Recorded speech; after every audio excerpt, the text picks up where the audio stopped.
Tape 3W suivi d'école au Sénégal. D'accord. À école au Sénégal, c'est facile, tu n'as qu'à te connecter. Tape école au Sénégal, les leçons sont beaucoup plus détaillées. Donc, lorsque Hitler va publier ce livre-là, Mon combat, que vous pouvez avoir d'ailleurs en ligne et vous lire, cela peut vous servir.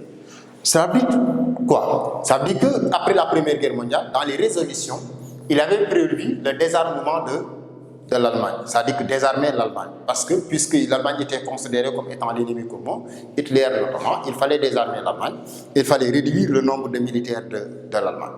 Donc, à partir de ce moment, Hitler va tout simplement envisager de rétablir le service militaire et de faire tourner son économie vers la recherche d'armes. Donc Hitler se prépare à partir de ce moment. Et il va publier son livre Mon combat, que tous les Allemands doivent lire afin de comprendre la politique ou l'idéologie de Hitler. Donc c'est ce qu'on appelle l'endoctrinement de la population allemande par Hitler. De l'autre côté, il va signer les traités avec l'Italie et le Japon. Ensuite, il se lance à la conquête de l'espace vital qu'il considère comme étant un dictat. Donc, les espaces qu'on lui avait pris après la Première Guerre mondiale, l'Allemagne va encore lancer des conquêtes pour reprendre ces espaces-là. C'est la raison pour laquelle il y a annexion des Sudètes en 1938, ensuite avec l'Autriche en 1938.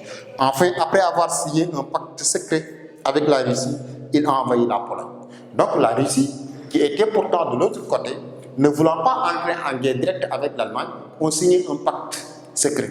Et c'est la raison pour laquelle la Russie, à un moment donné, s'était retirée. Donc, l'Allemagne va envahir la Pologne le 1er septembre 1939. Rappelez-vous que la Deuxième Guerre mondiale, c'est de 1939 à 1945.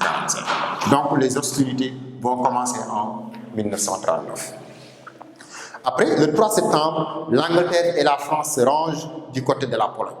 Donc, de riposte en riposte, les camps s'organisent et chacun essaie d'aider l'autre.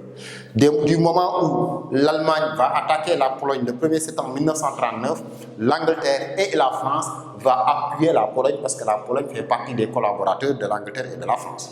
Donc, le 3 septembre, ils vont se ranger du côté de la Pologne et déclarent la guerre à l'Allemagne.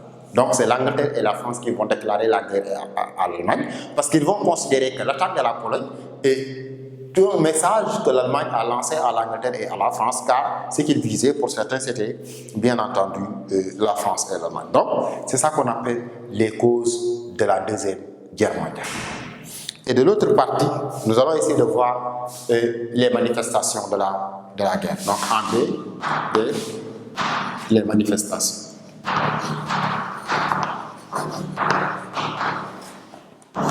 Donc, nous avons vu les causes de la guerre.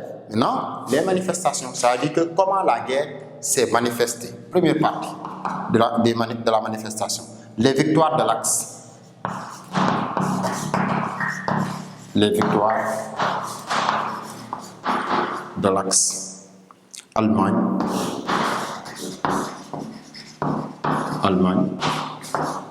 Italie, Japon.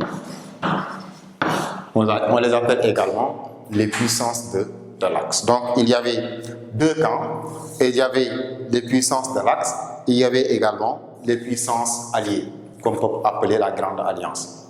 Donc, l'Axe, ça symbolise l'alliance qui existait entre l'Allemagne, l'Italie et le Japon. Les puissances alliées, les alliés, c'était la France, l'Angleterre ou la Grande-Bretagne, la Russie plus tard et les États-Unis qui vont venir les rejoindre. Alors, pour ces victoires-là, ça veut dire que dans la première partie des manifestations de la guerre, c'était ces gens-là qui ont dominé la guerre.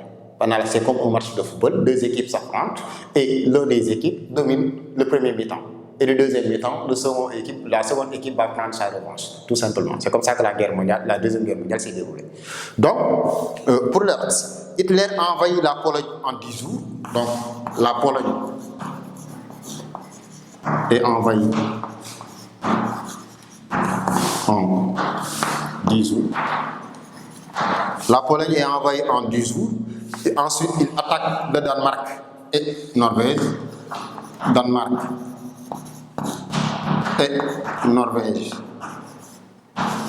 attaqué. Danemark et Norvège est attaqué par Hitler.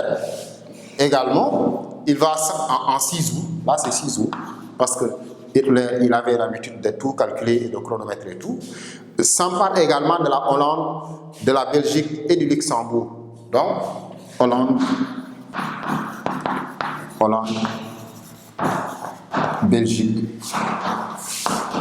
Luxembourg et également pris par les Allemands. Donc ici, on peut dire que c'est l'offensive allemande qui est notée pendant cette première phase-là. Le 12 mai 1940, les 3/4 de la France sont envahis. 12 mai, c'est très important, 12 mai 1940, les 2/3 de la France. Les 2/3 de la France sont envahis. Les 2/3 de la France sont envahis par l'Allemagne. Alors, le gouvernement de Vichy est obligé de collaborer avec les Allemands. C'est-à-dire que pendant ce temps, il y avait le Vichy qui était le chef du gouvernement en France. Puisque les 3/4 de la France étaient envahis, Vichy était obligé de collaborer avec les Allemands. Pendant ce temps, De Gaulle se préparait et s'exile en Angleterre. Donc, au moment où, en 1940, une grande partie de la France est prise par les Allemands, Vichy va obliger de collaborer avec les Allemands et De Gaulle s'exile en Angleterre, d'où il lance l'appel du 18 juin.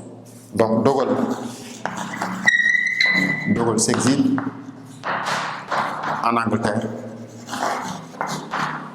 Et à partir de l'Angleterre,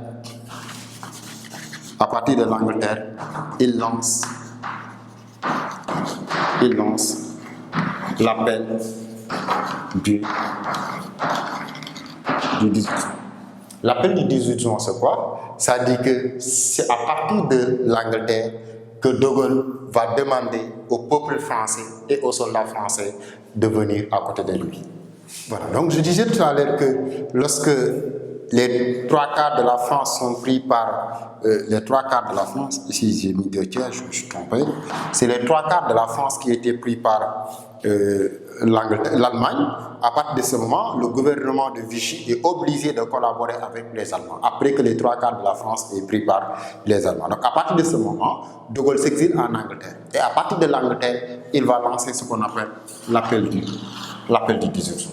L'appel du 18 juin était un discours que De Gaulle a prononcé à partir de l'Angleterre et transmis par la chaîne de télévision anglaise en direct.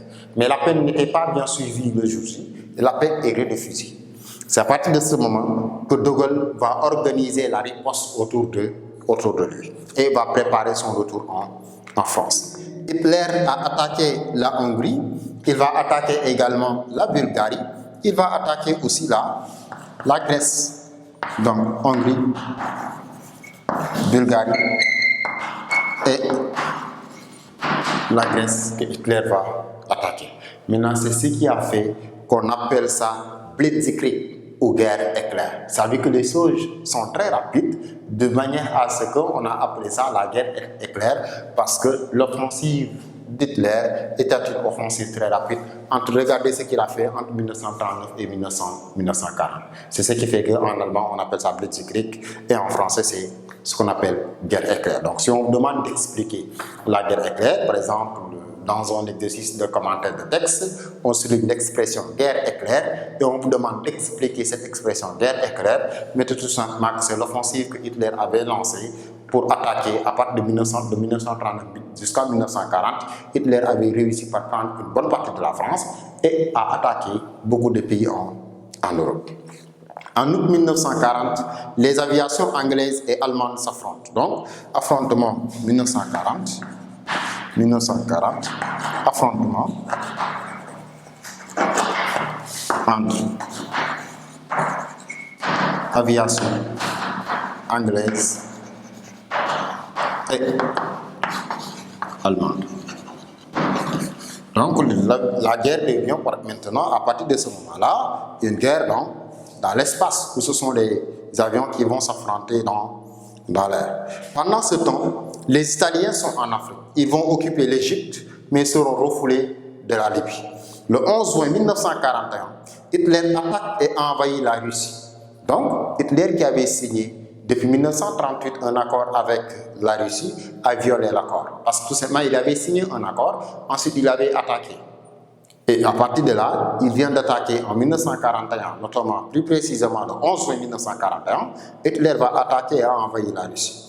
Donc Moscou, Leningrad et Ukraine vont tomber. C'est-à-dire que des villes de la Russie vont également être sous l'emprise de l'Allemagne. En Extrême-Orient, les Japonais continuent leur expansion et prennent Singapour. Là également, un autre allié de l'Allemagne, le Japon, en Extrême-Orient, c'est-à-dire en Asie. Et à partir de là, on sent que la guerre s'internationalise étape par étape.